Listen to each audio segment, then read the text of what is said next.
On April 4th, 1999, 9-year-old Megan Musgrave should have been enjoying Easter Sunday festivities with her family. Instead, she was hogtied and duct-taped from head to toe, held captive inside a van, and she had already been essayed multiple times since the day before. It was a one-armed, 44-year-old man who had snatched her from an alley near her home, and he seemed confident that his prisoner was helpless and at his mercy. After all, she was only 9. She was just a little girl. But he had severely underestimated Megan Musgrave, and by the end of the day, that little girl would put him behind bars. My name is Michael, and the story of Megan Musgrave is nothing short of incredible. And because she's a survivor of SA, I would ordinarily change her name in this video to protect her privacy. However, not only was her story very publicly reported in 1999, she also, right now, has a true crime podcast of her own. It's called Gruesome Podcast, which she does with her best friend Connie, and there's a link to it in the description of this video. And Megan herself has told the story of her own abduction on that podcast. It's fascinating, and I encourage you to give it a listen. With that said, the newspaper article from my thumbnail is available at grimsilence.com, and if you're interested in true crime that tends to be older and more obscure, please be sure to like, subscribe, and leave a comment below. 1999 was notable in pop culture for reasons too numerous to mention. It was also the year that a pair of teenagers in Littleton, Colorado, carried out a massacre at Columbine High School, the pain of which still lingers today.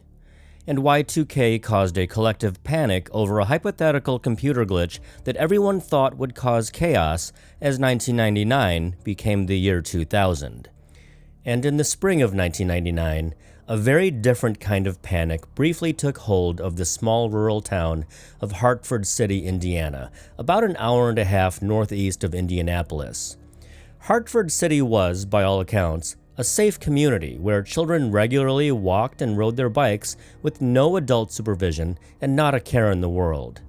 Kids in Hartford City were just as free as kids in Conemaugh, Pennsylvania, where Karen Mock was murdered, and also Central Florida, where Trissa Thornley and Jennifer Odom both met their untimely ends.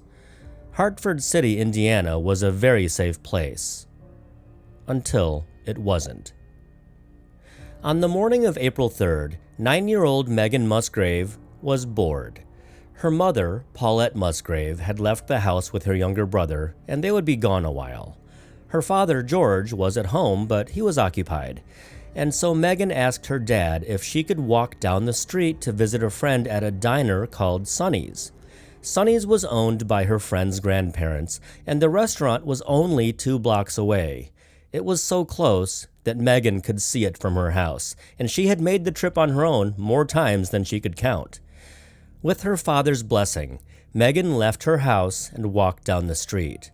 Upon reaching the restaurant, she peeked inside through a window and looked for her friend, but her friend wasn't there that morning.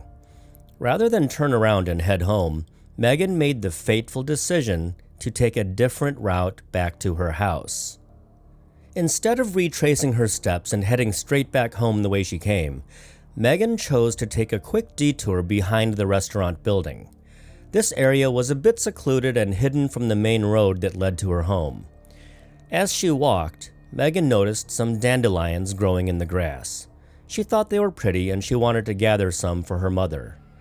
And so she bent down and began gathering the dandelions, completely unaware that someone was watching her.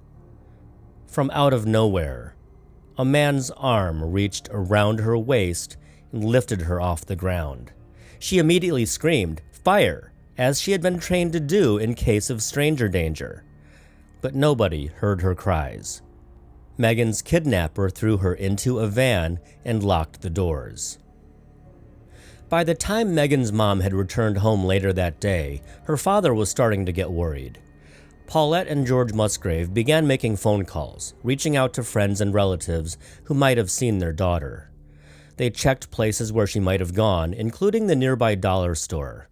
Megan had received $10 with an Easter card from her grandfather, and Paulette Musgrave thought perhaps her daughter wanted to spend some of it. There was no sign of little Megan, and the Musgraves were beginning to fear the worst. By 4 o'clock in the afternoon, the Musgraves had looked everywhere, and they were at a complete loss for where Megan could be. And so they called the police, and it wasn't long before a citywide search was announced. The response was swift, and hundreds of police officers, emergency personnel, and volunteers from across Blackford County answered the call as if it was their own daughter who had vanished. The man who had snatched Megan from behind Sonny's restaurant was Donald Grenier, a 44-year-old Hills department store employee whose most notable physical characteristic was that he had, more or less, just one arm. His left arm was missing below the elbow. As far as previous criminal activity goes, Grenier had 2 separate arrests on his record for indecent exposure. Grenier's maroon 1989 Chevy van had blinds covering the windows, and it was inside this van that Megan was essayed multiple times. In her podcast, Megan goes into greater detail about some of what she experienced in this van following her abduction, and I'm going to leave that part of the story for her to tell. For the purposes of this video, we're going to stick to public reporting. One newspaper report described how Grenier wrapped Megan in duct tape and gagged her while he went into a store. But when Megan wasn't gagged, she tried to talk Grenier into letting her go. Make no mistake, the girl was terrified and afraid for her life, but she still had her wits and she knew that she needed to find a way out of this horrible situation. Megan remembered the $10 that she had received for Easter, and she offered it to her kidnapper in exchange for her freedom. Grenier was not swayed. Megan also told him it was her birthday, and when that didn't work, 9-year-old Megan Musgrave told her captor that she had AIDS, an ingenious gambit considering what Grenier had been doing to her in his van. Despite her very clever attempts at persuasion, nothing Megan said would convince Donald Grenier to let her go. As night fell and the community continued to search for the missing girl, Grenier drove his van to the home in Marion, Indiana, where he lived with his mother. Megan, of course, had absolutely no idea where she was. Grenier pulled into the garage, wrapped her entire body in duct tape, and tied her down with bungee cords. The next day was Easter Sunday, and flyers featuring Megan's picture were printed and distributed throughout East Central Indiana.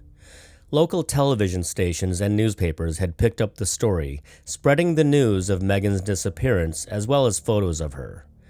Searches resumed as volunteers joined authorities in looking for Megan. But what the searchers didn't know was that Megan Musgrave wasn't waiting to be rescued.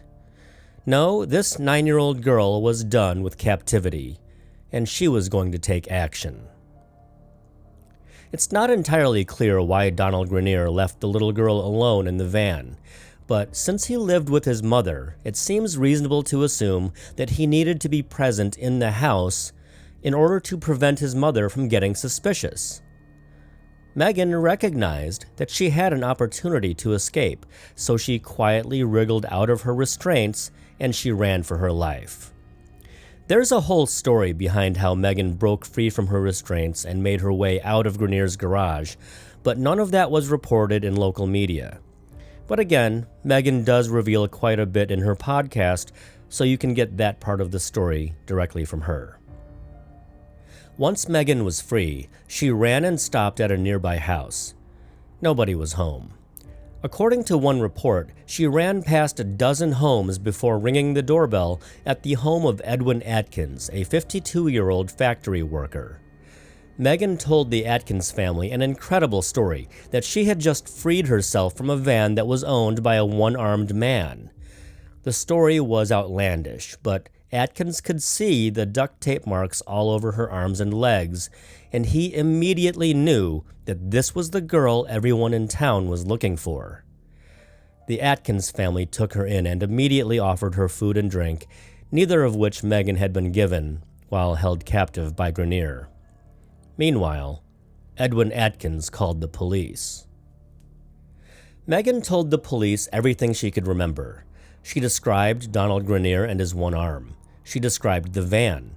She was unable to describe the house that she had run from because she was entirely focused on getting away, but she described the route she took to arrive at the Atkins home. And with this information, Grant County Sheriff's Deputy Richard Kimmel drove directly to Grenier's house, which was essentially down the street, less than a mile away. Police witnessed Donald Grenier himself putting a padlock on the garage door, but Grenier's mother gave them permission to go into the garage. There, they found the van that Megan had told them about, and inside the van were the bungee cords and duct tape that the girl had freed herself from. Grenier was arrested on the spot. Word of Megan's heroic escape quickly spread, but one newspaper incorrectly stated that Grenier had let her go. Megan was quick to set the record straight that nobody had set her free. Megan got away, and she said so again in court when she testified against Grenier at his trial 3 months later. For nearly 2 hours, with her back to Grenier, Megan Musgrave bravely relived the ordeal as she pointed to photos and anatomically correct dolls in the courtroom. The only time she had to look at Grenier was when she was asked to turn around and identify him. In addition to her testimony, Megan also provided authorities with a piece of duct tape from the van. Newspapers reported that the duct tape was stuck to the back of her neck, but in Megan's podcast, she says that she took the duct tape with her deliberately because she thought that nobody would believe her unbelievable tale. Regardless of how the tape was obtained, it became a key piece of evidence along with other forensics that the prosecution presented in court. The jury took less than 90 minutes to convict Donald Grenier on charges of SA and criminal confinement. And at sentencing, the judge threw the proverbial book at Grenier, handing him the maximum sentence allowed, 128 years, with his earliest possible release being 2058. If Grenier lives that long, he will be 103 years old. The Musgrave family was as happy with the verdict as they could be, but George Musgrave, Megan's father, did have one regret. He wished that Grenier could be tried for intent because he knew that his little girl most likely would have been killed had she not been strong enough to make her escape. After the trial, Megan's dad said of Grenier, "He might have gotten the maximum for everything, but it's never enough for a parent." Megan, on the off chance that you're watching this, first of all, I'm really sorry that you went through all that. But what you did is positively amazing, and I am just blown away by the amount of courage and strength that must have taken. Also, I did try to reach out to you on Instagram and via email, and I don't blame you one bit for not replying to random internet weirdos who try to contact you. And for the rest of you viewers, I apologize for leaving out so many details, but I did so out of respect for Megan, and I do encourage you to go and visit her podcast and listen to the story straight from her. She tells it like nobody else can. And there are links in the description, and I thank you for watching.